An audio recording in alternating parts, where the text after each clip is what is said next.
யாக்கோபு தன் வயது முதிர்ந்த காலத்துல தன்னுடைய 12 பிள்ளைகளையும் முன்னாடி கொண்டு வந்து நின்று ஒவ்வொரு பிள்ளைகளுடைய தலையின் மேலையும் ஆசீர்வாதத்தை சொல்றாரு. ஒவ்வொருத்தரையும் பிளஸ் பண்றாரு.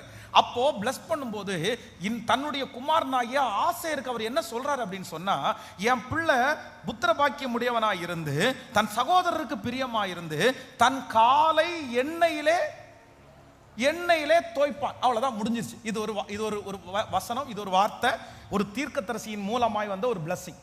இது நாட்கள் தாண்டிருச்சு. இப்ப சமீபத்தில் நீங்க பாத்தீங்க அப்படின்னு சொன்னா 1948வது வருஷம் தான் இஸ்ரவேலுக்கு சுதந்திரம் கிடைச்சு. இஸ்ரவேல் நாட்டுக்கு சுதந்திரம் 1948 கிடைக்குது. இந்த 1948வது வருஷம் இவங்களுக்கு சுதந்திரம் கிடைக்கும் போது இவங்களை சுத்தி இருக்கிற அண்டை நாடுகள் யாருமே என்ன கொடுக்க மாட்டேன்ட்டாங்க, ஆயில் இவங்களுக்கு சப்ளை பண்ணாம விட்டாங்க. ஆயில் நாங்க தரமாட்டோம் அப்படின்னு சொன்னாங்க. உடனே அங்க இருக்கிற நிறைய வேத ஆராய்ச்சியாளர்கள், அங்க இருக்கிற நிறைய பேர் ஆண்டவருடைய பிள்ளைங்க தானே, உடனே இவங்க எதை புரட்டி பார்த்திருக்கிறாங்கன்னா வேதத்தை புரட்டி பார்த்திருக்காங்க. வேதத்தை புரட்டி பார்த்தா அதுல எழுதப்பட்டிருக்கிறது, இந்த இடத்துல ஆசேர் புத்திர பாக்கமுடையவனாய் இருந்து தன் காலை எண்ணெயிலே தோய்ப்பான். இந்த வசனத்தை பிடிச்சிட்டு ஆசேலுக்கு இந்த ஆசீர்வாதம் அவன் தலைமையில இருக்குது. அவன் எந்த இடத்துல குடியிருக்கிறான்னு பாருங்கன்னா கடலோர பகுதியில் குடியிருக்கிறான். அந்த இடத்துல கரெக்டா தொலை போட்டு பார்த்தா அங்க உள்ள அவர்களுக்கு தேவையான ஆயில் இன்னைக்கு வரைக்கும் அவங்களுக்கு அந்த இடத்துல கிடைக்குதாம்.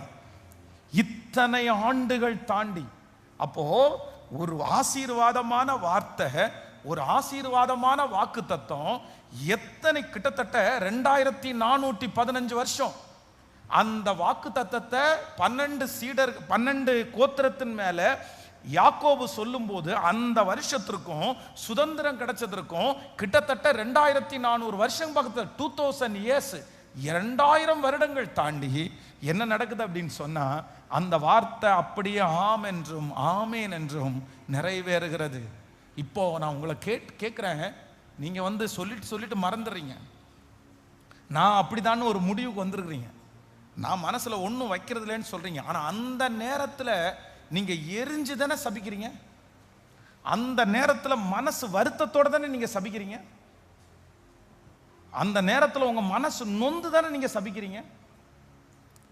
எப்படி இது ஒரு நாள் உங்க கண்ணில் நீங்க அதை பார்க்க கூடாது. அதற்கு மாறாக நான் என்ன சொல்றேன் அப்படின்னு சொன்னா, முடிஞ்ச வரைக்கும் உங்க பிள்ளைகளை என்ன பண்ணுங்க, சத்தமா சொல்லுங்க, நீ நல்லா வருவேன்னு சொல்லுங்க, உன்னுடைய வளர்ச்சியை நான் பார்ப்பேன்னு சொல்லுங்க, ஆண்டவர் உன்னை பயன்படுத்துவார்னு நான் பார்க்கிறேன்னு சொல்லுங்க.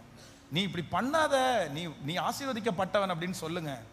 சபிக்காதீங்க, யாரையுமே சபிக்காதீங்க.